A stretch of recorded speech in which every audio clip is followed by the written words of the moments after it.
সাবরি পোলাপান দেখেন কি করছে, দেখেন বিদায় অনুষ্ঠানে কি হচ্ছে।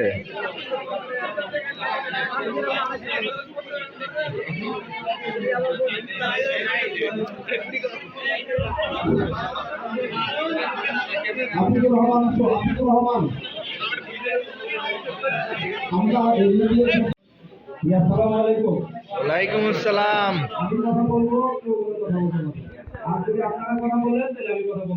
হ্যালো, আসসালামু আলাইকুম গাইজ, আপনারা সকলে কেমন আছেন?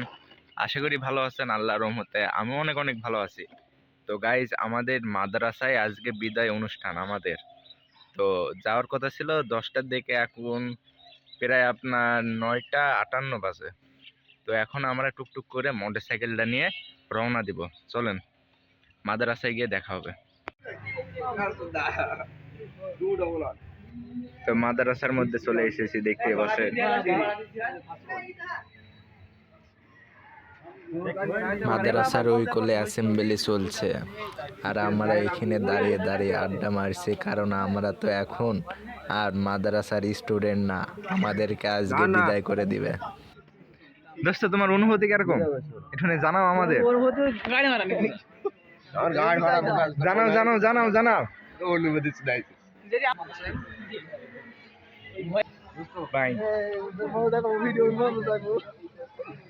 সাবরি পোলাপান দেখেন কি করছে।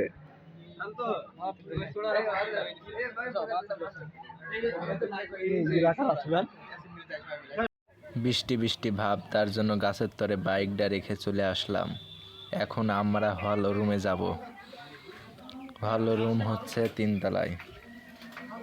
তো চলেন।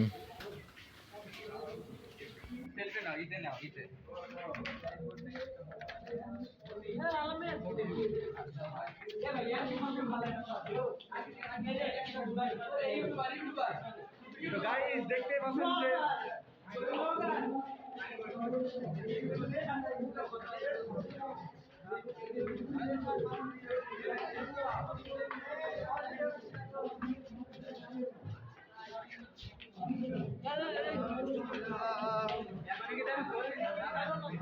আবার ফুল মারে বলতে পারেন কে আমারে।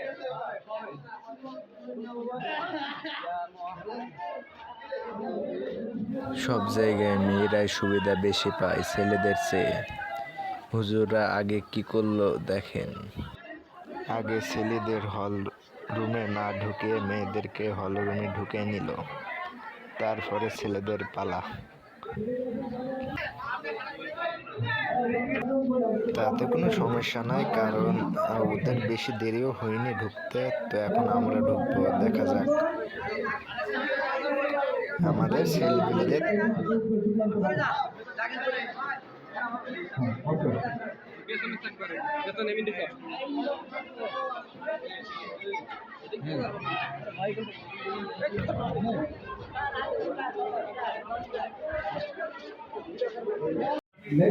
আমি পরীক্ষার সময় আর যে কোনো সময় সামনেকার সিটটাই পাই, বুঝলেন। আর আজকে ওই সামনেকার সিট পাওয়ার জন্য আমার অনেক বড় উপকার হয়েছে, কারণ আমি ভিডিও বানাতে পারছি আপনাদের জন্য।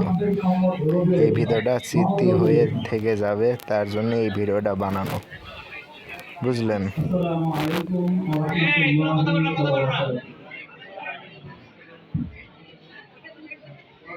থেকে নইয়া শুরু করো নামাজ, ভাই দিও না অন্তরে শয়তানি আওয়াজ।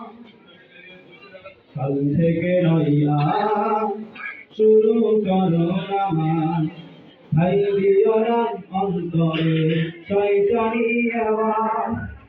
আগামীকাল থেকে রবে নিশ্চয়তা পেলে কবে, আগামীকাল থেকে রবে নিশ্চয়তা পেলে কবে।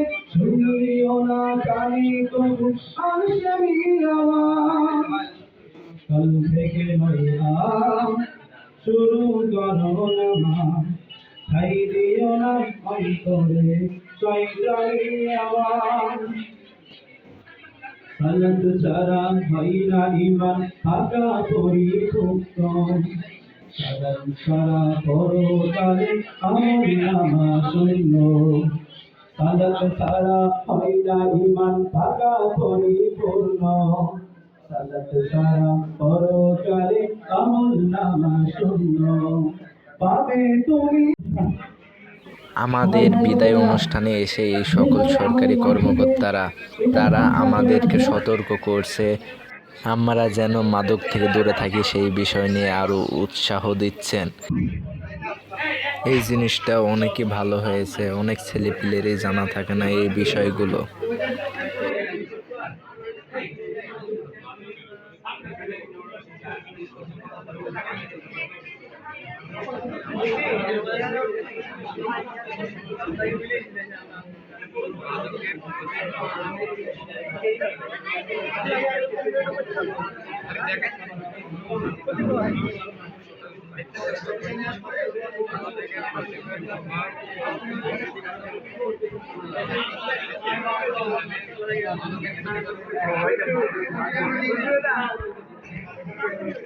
আমাদের লাইট আছে।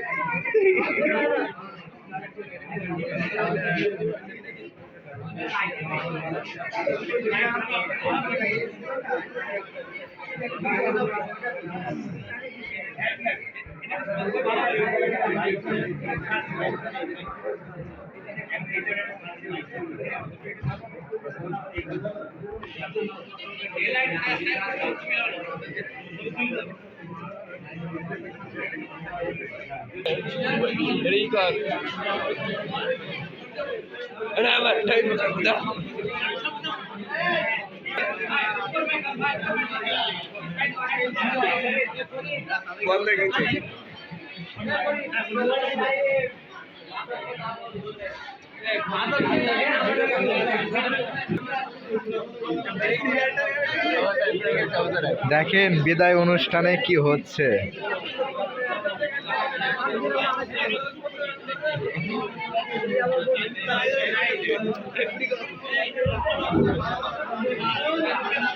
আতিকুর রহমান, আমরা কাপড়ের কাপড়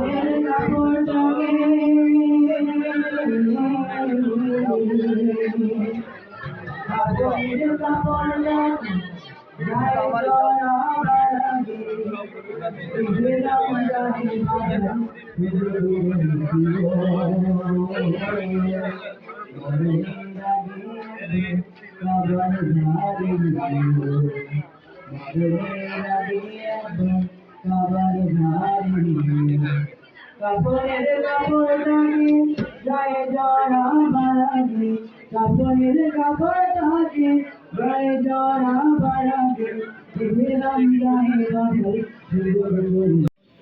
আসসালামু আলাইকুম। ওয়ালাইকুম আসসালাম। আমি কথা বলবো, কেউ কথা বলতে পারবে। আর যদি আপনারা কথা বলেন তাহলে আমি কথা বলতে পারি। মানে আমি খুবই গুরুত্বপূর্ণ কিছু বক্তব্য নিয়ে আপনারা বক্তব্য পেশ করবো, গুরুত্বপূর্ণ কথা বলবো, এই জন্য আমি আসছি। মাদ্রাসার প্রতি আমি পার্সোনালি অনেক দুর্বল, মাদ্রাসাকে আমি অনেক পছন্দ করি। এই জন্য এই ব্যানারটা মনে হয় মেহেরপুরে বানাতে গেল কয়েকটা ছেলে, সেখান থেকে 3-4 বছরের নাম্বারটা আমি সংগ্রহ করি। যখনই শুনতে পেলাম যে এখানে বিদায় অনুষ্ঠান হবে, তাহলে ভাবলাম যে এখানে সবাই থাকবে, সেই উদ্দেশ্যকে সামনে নিয়ে আমি এখানে আসলাম। আর বর্তমান যুগে মাদকটা হচ্ছে আমাদের একটা বিশেষ বিষয়, অনেক বড় একটা ক্ষতির বিষয়। আমাদের এই জীবনকে, পরিবারকে, সমাজকে ধ্বংস করে দিচ্ছে কি মাদক। অনেক কোরআনে হাদিস আছে, অনেক টাইটেল ক্লাস মাওলানা আছে যারা মাদকাসক্ত, সেটা আমরা জানি। এই জন্যই মাদ্রাসায় বললেই যে সে মাদকাসক্ত হবে না, বিষয়টা এমন। এই জন্য সবার কাছে অনুরোধ, সামনে এবং পিছে কেউ দয়া করে কোনো কথা বলবেন, একদম সাইলেন্টলি, কোনো কথা বলবেন। আমরা যতই পড়ালেখা করি, যতই মেধাবী হই, যদি আমি মাদকাসক্ত হই, যদি আমি ধূমপান করি, আমার জীবন শেষ, পরিবার শেষ, সমাজ শেষ। কে সমাজকে রক্ষা করবে? আপনাদের মতো যারা ইয়াং, যারা যুবক, তারাই তো সমাজকে রক্ষা করবে, পরিবারকে রক্ষা করবে। আপনি মাথায় টুপি দিলেন, মুখে দাঁড়িয়ে আছে, কিন্তু আপনি ধূমপান করেন, লাভ কি? লাভ আছে? জি না। এই শিক্ষার কোনো দাম আছে? বাবা মা কষ্ট করে আপনাদের পিছনে টাকা ব্যয় করতেছে, এই টাকা ব্যয় যে করতেছে তার আপনাদের গার্ডিয়ান, আপনাদের গার্ডিয়ানের কি ভবিষ্যৎ আপনারা করবেন? ওনাদের যে ভিতরে যে আশা ভরসা, সে আশা ভরসার প্রতিফলন কি? বন্ধু বান্ধব বহুত পাবেন, অনেক বন্ধু হবে, সকল বন্ধু বন্ধু না, বন্ধু না। সকল বন্ধু বন্ধু না। এই যে পড়ালেখা করতেছেন, অনেক বন্ধু সৃষ্টি হচ্ছে না? সবার সাথে মিশা যাবে না, যে খারাপ বন্ধু তার সাথে মিশা যাবে না। অতএব আপনাদের কাছে বিশেষ কিছু কথা হচ্ছে, আপনারা পড়ালেখা করতেছেন, পড়ালেখা করে ভবিষ্যতে আরো করে যাবেন, বহু কিছু হওয়ার সুযোগ থাকে যদি ভালোভাবে চলে। আপনারা যদি ভালো ছাত্র হন, চাকরি বাকরি করতে যান, শেষ সময়ে যদি আপনারা চাকরিতে অংশগ্রহণ করেন, ইন্টারভিউতে অংশগ্রহণ করেন, অ্যাপয়েন্টমেন্ট পান, আপনি চাকরিতে ঢুকবেন, কিন্তু আপনাকে যদি ডোপ টেস্ট করা হয়, রক্ত পরীক্ষা করা হয়, যদি আপনার ভিতরে মাদকাসক্ত হিসাবে আপনি চিহ্নিত হন, আপনি ওই চাকরিতে যোগদান করতে পারবেন। এটা হচ্ছে বর্তমান মাদকদ্রব্য নিয়ন্ত্রণ আইনে এটা বলা। অতএব প্রত্যেকেই আমরা সাবধান হয়ে যাব, আমরা তো ধূমপান করবো না, আমরা তো মাদক গ্রহণ করবো। তাহলে আপনি ভার্সিটিতে ভর্তি হতে পারবেন না, কলেজেও ভর্তি হতে পারবেন না, প্রাইভেট ইউনিভার্সিটি, সরকারি ভার্সিটি, সরকারি কোনো চাকরি, বেসরকারি কোনো চাকরি, কোনো জায়গায় আপনি কোনো সুযোগই পাবেন না, যদি আপনি মাদকাসক্ত হয়ে যান।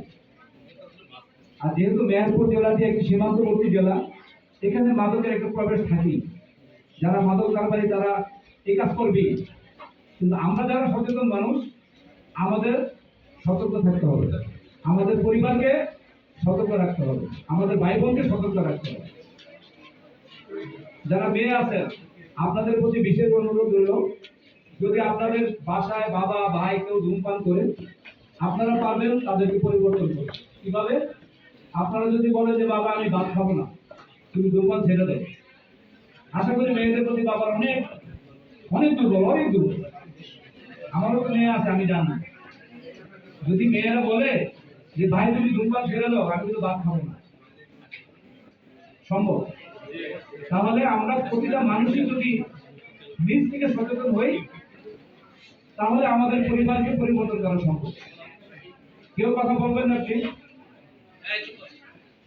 যারা ছেলেরা আছেন, আপনারা যদি বলেন যে বাবা তুমি যদি ভালো হও, ধূমপান ছেড়ে দাও, তাহলে আমি খাওয়া দাওয়া ঠিকভাবে করবো, আমি পড়ালেখা ঠিকভাবে করবো, সম্ভব? সম্ভব না? আইন শৃঙ্খলা বাহিনী দিয়ে কিন্তু মাদক অপরাধ দমন করা সম্ভব না। এটা সম্ভব হচ্ছে সামাজিক আন্দোলনের মাধ্যমে। আমি একজন মানুষ, মাদকদ্রব্য নিয়ন্ত্রণ অধিদপ্তরের আমি সহকারী পরিচালক। এই 3টা উপজেলা আমি কন্ট্রোল করি। আমার মানুষ হচ্ছে অল্প, আমার কি সম্ভব প্রতিটা জায়গায় যাওয়া? এই জন্যই আমি দৌড়ে আসলাম, যে আমি আমার মতো যদি প্রতিটা লোককে তৈরি করতে পারি, তাহলেই সম্ভব মাদক অপরাধ দমন করা। আপনাদের কাছে যে কাগজপত্র দেওয়া হলো, এখানে আমাদের নাম্বার দেওয়া আছে, আপনারা আমাদেরকে ফোন দিবেন, কোনো তথ্য থাকলে আমাদেরকে জানাবেন, সেই তথ্যের ভিত্তিতে আমরা কাজ করব। কেউ দয়া করে কথা বলবেন। আমি প্রথমেই বললাম, বন্ধু বান্ধবের অভাব হবে না। জীবনে বন্ধু বান্ধবের চেয়ে বেশি প্রয়োজন হচ্ছে নিজেকে সংশোধন করা, নিজেকে পরিবর্তন করা। বন্ধু বান্ধব আপনাকে খারাপ করে দিতে পারে, আবার ভালো বন্ধু বান্ধব ভালো করে দিতে পারে। অতএব বন্ধু বান্ধব যখন আপনারা চিহ্নিত করবেন, আপনারা সাবধান থাকবেন। মাদক কেন গ্রহণ করে মানুষ জানেন? কৌতূহল বশত, অথবা বন্ধু বান্ধবের পাল্লায় পড়ে। যে বন্ধু তুমি একটা ধূমপানে টান দাও, এক টানে 2 টানে কিন্তু আপনার অভ্যাস হয়ে যাবে। কি আপনি হাফেজ, কি আপনি আলেম, এটা কিন্তু বিচার বিবেচনা তখন কিন্তু থাকে না, থাকে। অতএব আজকের অনুষ্ঠানের আমি অনেক কথা বলে হলাম, ভূমিকা ছাড়াই। আজকের অনুষ্ঠানের এই অত্র প্রতিষ্ঠানের সম্মানিত প্রিন্সিপাল সহ শিক্ষক মন্ডলী এবং এই মাদ্রাসার সাথে যারা সম্পৃক্ত কমিটির ব্যক্তি, সকলকে আন্তরিকভাবে ধন্যবাদ। একটা সুন্দর আয়োজনে আমি আসতে পেরেছি এবং আমাদের কথা বলার সুযোগ করে দেওয়াতে প্রিন্সিপাল সহ সকলকে ধন্যবাদ জানাচ্ছি।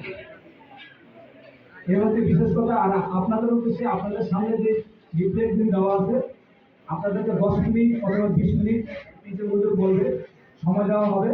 আপনারা এটা পড়বেন মনোযোগ সহকারে। আপনাদেরকে প্রশ্ন করা হবে, কুইজ 3টা প্রশ্ন করা হবে। যারা প্রথম দ্বিতীয় তৃতীয় হবে আপনাদেরকে পুরস্কার দেওয়া হবে।